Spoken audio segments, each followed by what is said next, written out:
Olá a todos, meu nome é Leandro, eu sou professor de Ciências do Sistema Municipal de Educação de Barretos. O título da aula que eu vou apresentar são as transformações da matéria. Bom, as transformações da matéria. Vamos iniciar com uma frase: na natureza, nada se cria, nada se perde, tudo se transforma. Essa frase foi atribuída ao cientista Lavoisier, que viveu no século XVIII, e ela sintetiza, ela resume muito bem a ideia que tudo está em transformação. E as transformações que ocorrem na natureza podem ser divididas em dois tipos. Primeiramente, em transformações físicas, e em segundo momento, as transformações químicas, ou também reações químicas, que vamos estudar caso a caso. Bom, agora no que se refere às transformações físicas, nas transformações físicas nós observamos somente uma mudança no estado físico da matéria ou uma mudança no formato, na forma da matéria. O ato de nós picarmos algo, papel ou, como exemplo dessa foto, salsinha, não altera quimicamente a matéria, apenas fisicamente. O mesmo serve para amassar as coisas, como papel, não a alteração química. Quebrar algo, como vidro ou copos, não altera quimicamente a matéria, apenas fisicamente o formato. Agora, processar a matéria, processar metais e transformar em produtos de interesse, como por exemplo pegar uma barra bruta de alumínio, também chamado de lingote, processar e produzir uma latinha de alumínio, não há alteração química no material, apenas uma mudança no formato dele, na forma.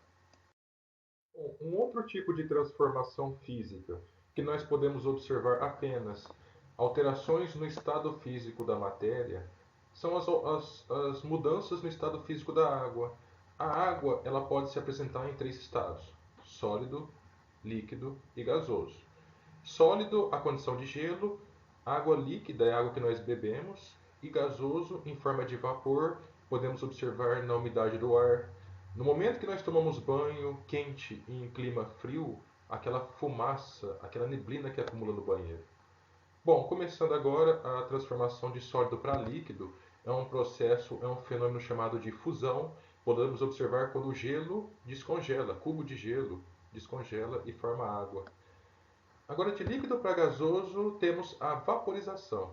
A vaporização é um processo que pode ser dividido em dois outros: ou ebulição ou evaporação. Na vaporização do tipo ebulição é um processo turbulento, é um processo que tem muito calor na água ao ponto dela ferver e formar bolhas. Já a vaporização do tipo evaporação já é um processo lento.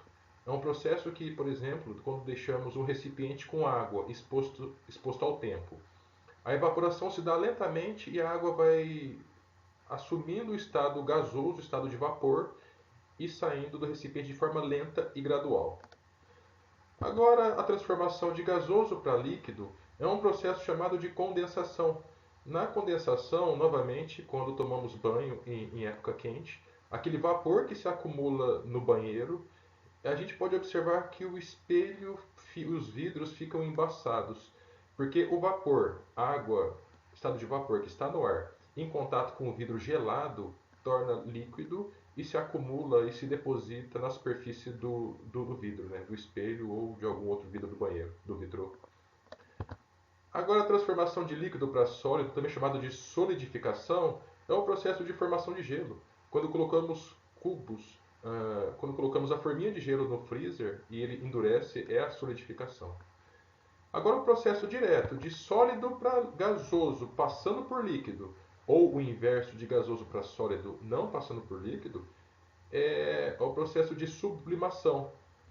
Esse processo, ele, como por exemplo, de sólido para gasoso, um, um veneno que era utilizado muito antigamente para matar traças, insetos domésticos e baratas principalmente, a naftalina. É uma bolinha branca que ela ia se transformando em vapor e em gás ao longo do tempo e chegava um momento que não via mais ela. E a cada vez mais perdendo massa, perdendo tamanho, até chegar o momento dela desaparecer. Né? Bom, sempre quando passamos de sólido para gasoso, você coloca energia, coloca calor. É fácil observar isso. Um gelo sólido, ele é frio. Água em forma de gás, de vapor, ela é quente. E o inverso, de gasoso para sólido passando por líquido, você retira energia, você resfria o sistema. Agora, falando um pouco sobre as transformações químicas ou as reações químicas, na reação química, ela ocorre a formação de uma substância diferente daquelas que foram colocadas inicialmente para reagir. Então percebam que não é somente uma mudança no formato da matéria, não é uma mudança no estado físico da matéria, e sim na composição da matéria. Ela reage e produz algo diferente no final, como por exemplo, palha de aço quando enferruja. A ferrugem nada mais é que o contato da palha de aço, que é um metal, com a água que está no vapor da água presente no meio ambiente, com o oxigênio também que está no ar, produzindo algo diferente, que é o metal enferrujado, conforme podemos observar nessa figura. Temos algumas evidências que houve transformações químicas, que houve reações químicas. A partir do momento que nós misturamos os reagentes, instantaneamente ou após um certo tempo, nós podemos observar, por exemplo, a formação de coloração, a mudança de cor da mistura final. Nós podemos também observar a liberação de um gás, que é a formação de bolhas, também chamada de efervescência.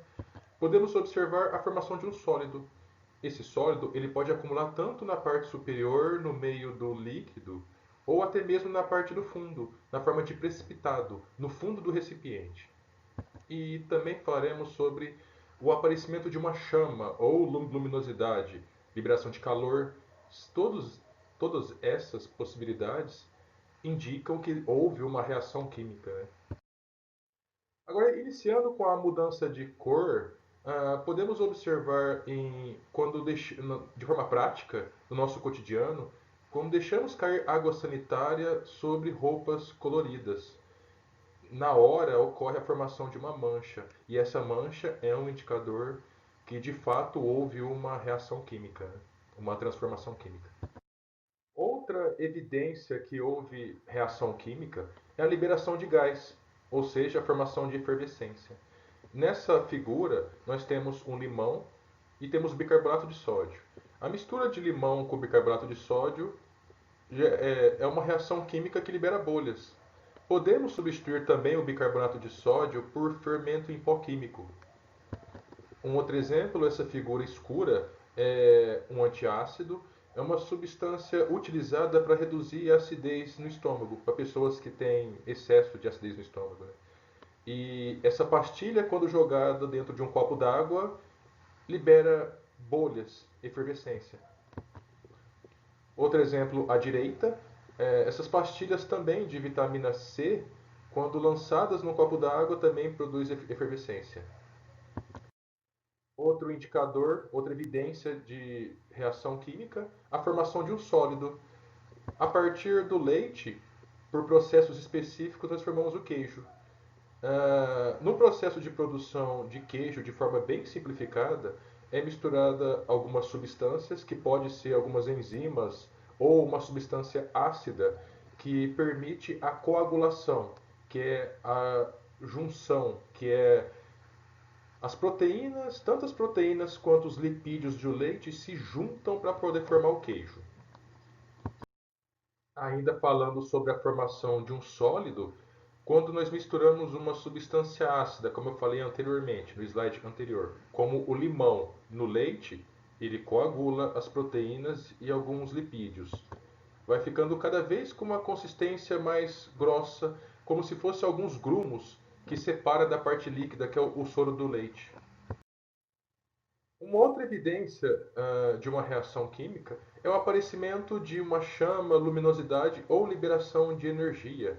Na figura da esquerda, nós temos uma vela acesa. Na figura da direita, uma refeição sendo flambada, que é algo muito comum, uma prática culinária muito, muito comum no mundo. Para que haja uma chama, é necessário que haja uma combustão.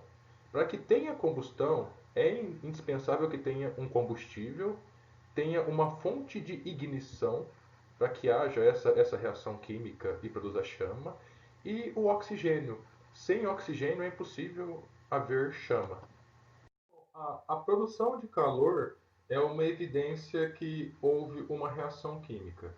Nós podemos observar de forma prática, na verdade não comum no nosso cotidiano, porque nós não podemos manusear ácidos fortes, mas a mistura ácido e água tem os seus riscos. O risco em si de manusear o ácido e na própria mistura.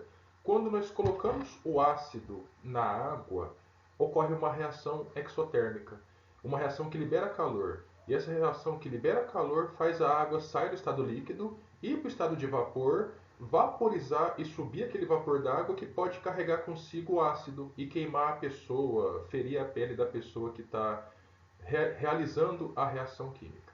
Então, o procedimento correto seria, quando se quer misturar ácido com água, é colocar água no ácido de forma bem lenta, aos poucos, e nunca o contrário, nunca o ácido na água. Bom, uma forma de representar as reações químicas, as transformações químicas, é por meio de equações químicas. Na equação química, nós colocamos o que, quais os compostos, qual a matéria que está reagindo. E após essa reação, a substância nova que é formada, que são os produtos ou o produto, qual é? Essa figura eu já usei em algum slide anterior. Os reagentes, nesse caso, na figura do lado esquerdo, nós temos o ferro da palha de aço reagindo com gás oxigênio presente na atmosfera e se combinando também com o vapor d'água, que também é presente na atmosfera. E qual o produto formado dessa reação química? A ferrugem, que é essa figura que está do lado direito. Então, está representado tanto os reagentes como o produto, e esse formato é o de uma equação química. Bom, esse era o conteúdo que eu gostaria de ter transmitido. Espero que tenham gostado e bons estudos a todos.